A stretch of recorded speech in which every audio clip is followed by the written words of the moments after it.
This is why gooning is a bitch. Before I talk about gooning, I want to talk about discipline as a whole. More specifically, impulse control. I think impulse control should be less thought of as your innate self-control, and more so thought of as a fluctuating program. Bear with me. Your impulse control is a program in the sense that you can update it.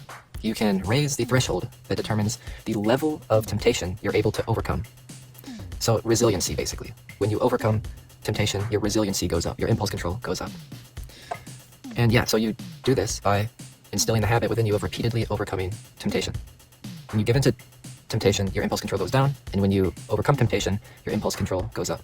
And this function is really important, because if you give into any form of instant gratification or temptation or addiction, you will be more likely to give into the next form of instant gratification in whatever form it takes as it comes your way.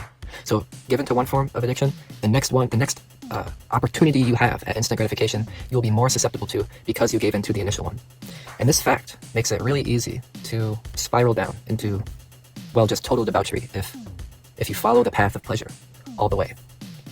So your impulse control is a program because you have a degree of control over it, but I said it's a fluctuating program. It fluctuates by way of your natural energy and dopamine levels.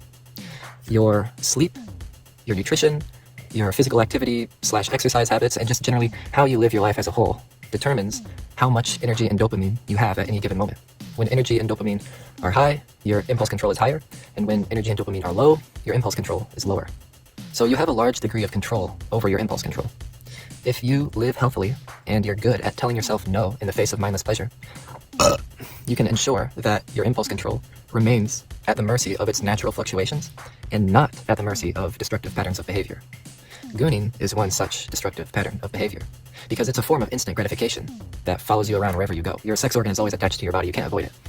So if you want to overcome temptation, addiction, instant gratification, you need to start from first principles. That being, overcome lust, because it's the only form of addiction that follows you around wherever you go. If you can't even overcome lust, how will you ever overcome all of the other forms of addiction that are external to you? In other words, stop gooning, and you'll find that controlling your addictions across the board becomes easier. Gooning every once in a while, in and of itself, isn't inherently bad, but you need to be aware of the negative consequences of taking it to excess. And when in doubt, don't goon.